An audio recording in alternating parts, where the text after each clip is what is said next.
Pai, do Filho e do Espírito Santo. Amém. Palavra da salvação.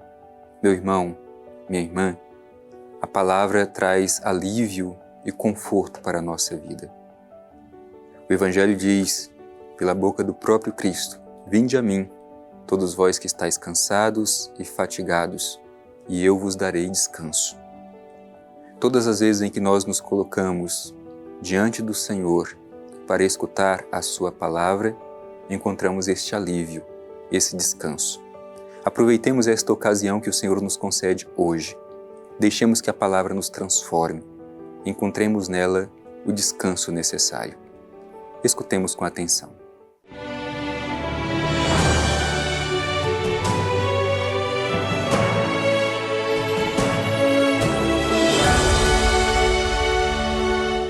Proclamação do Evangelho de Jesus Cristo segundo Mateus. Glória a vós, Senhor.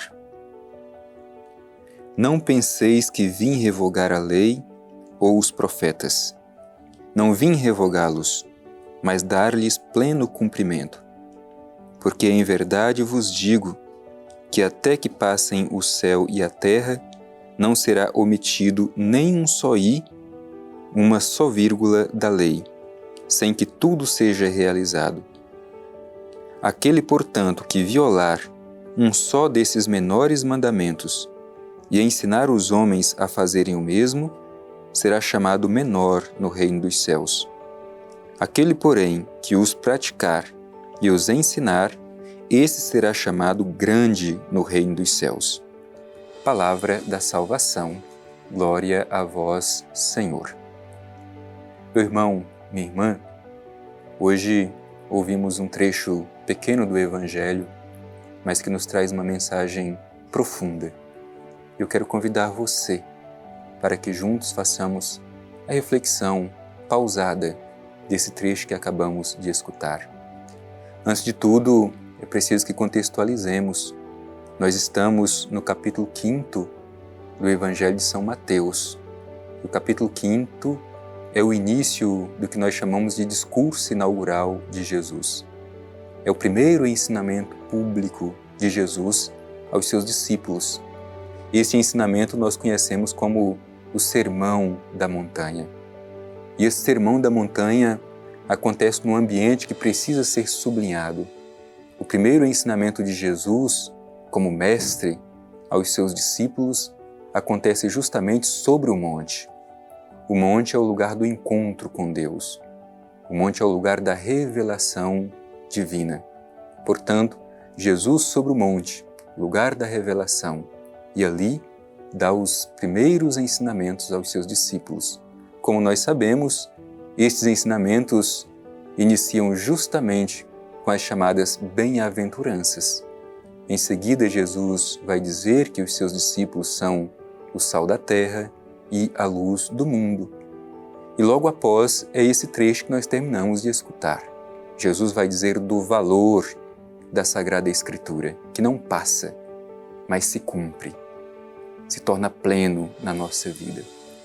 Por isso, já precisamos nos perguntar: como é que nós temos permitido que esta palavra preencha o nosso ser? Como temos buscado observar a palavra de Deus? Esse ensinamento é importante porque muitos naquela época pensavam que Jesus não tivesse nenhum compromisso com a lei, com os profetas, com a Sagrada Escritura. Aliás, muitos ainda hoje até dizem assim: o Antigo Testamento não serve, o Antigo Testamento está ultrapassado. Não, o Evangelho de hoje nos ensina que para Jesus todo o Antigo Testamento, toda a Escritura tem força e toda a Escritura se cumprirá. Nada passará sem que se cumpra. Então observemos bem o que diz Jesus. Diz assim: não penseis que vim revogar a lei ou os profetas. Como diz, entre algumas pessoas havia esse entendimento, por causa do jeito livre de Jesus de viver a palavra de Deus, muitos pensavam que ele tinha vindo para revogar ou para abolir a lei e os profetas. No entanto, o que diz Jesus? Não vim revogá-los, mas para dar-lhes pleno cumprimento, isto é, para tornar pleno. E aqui a gente precisa contextualizar um pouco, porque o que estava acontecendo naquele momento com as leis e com os profetas, isto é, com toda a Escritura? Estava acontecendo justamente um esvaziamento, sobretudo por parte dos fariseus e os escribas, que se colocavam como os mestres, como os intérpretes da lei e dos profetas. Eles interpretavam a lei como bem queriam e para defender os seus próprios interesses, sem ajudar as pessoas a compreenderem o sentido mais profundo.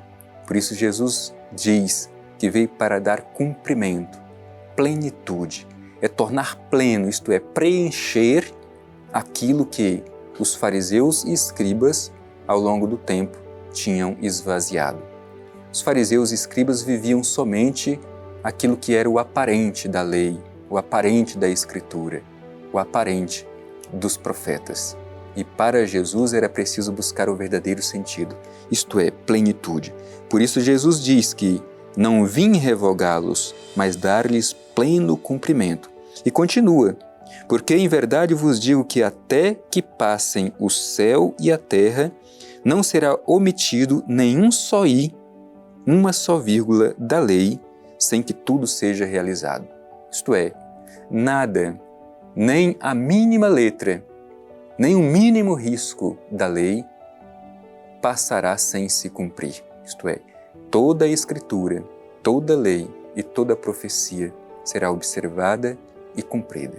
Portanto, toda a Escritura é inspirada por Deus e, como tal, nós devemos acolhê-la, porque toda a Escritura se realizará. Então é preciso que estejamos atentos como é que nós acolhemos a palavra de Deus na nossa vida. E continua o Evangelho. Aquele, portanto, que violar um só desses menores mandamentos e ensinar os homens a fazerem o mesmo, será chamado o menor no reino dos céus. Portanto, o Evangelho começa a falar daquele que é grande e daquele que é pequeno no reino dos céus. Quem é o pequeno? O pequeno, segundo a lógica do Evangelho apresentado aqui, é aquele que transgride a lei, por menor que seja. É aquele que transgride a profecia, por menor que seja. E mais ainda, não só transgride, mas ensina também os outros a transgredir. Este será considerado o menor no reino dos céus. Então nos perguntemos, como nós lidamos com a lei? Será que muitas vezes não estamos transgredindo, negligenciando a lei e os profetas, recordando que lei e profetas era uma forma com que os antigos utilizavam para falar de toda a Escritura. Então, aquele que é pequeno não só transgride, mas ensina também os outros a transgredir. Por outro lado, o Evangelho vai dizer, aquele, porém, que praticar e os ensinar, esse será chamado grande no reino dos céus. Portanto, quem é o grande no reino dos céus? Grande no reino dos céus é aquele que pratica a lei e os profetas. O que equivale a dizer é aquele que pratica, que coloca em prática toda a palavra de Deus. E mais, o Evangelho diz que não basta praticar, é preciso ensinar que os outros também pratiquem a palavra de Deus. A pergunta para nós hoje é, praticamos a palavra de Deus? Deixamos que a palavra se torne vida na nossa vida? E mais, ensinamos as pessoas que estão ao nosso redor a praticar a palavra de Deus, a praticar a lei e os profetas? Peçamos esta graça, deixemos que a palavra nos interpele e procuremos praticá-la e ensinar as pessoas também a viver esta palavra em sua vida.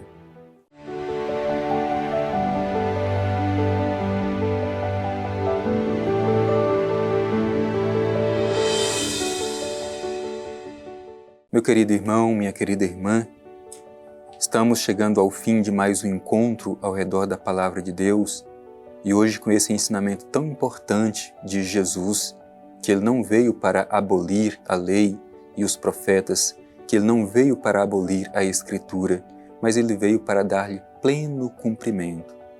Portanto, procuremos viver a palavra de Deus de forma plena, completa. Não sejamos como os escribas e fariseus que esvaziavam o verdadeiro sentido da Escritura, mas procuremos vivê-la de forma plena. Por isso, coloquemo-nos diante do Pai Eterno e vamos concluir este nosso encontro em forma de oração.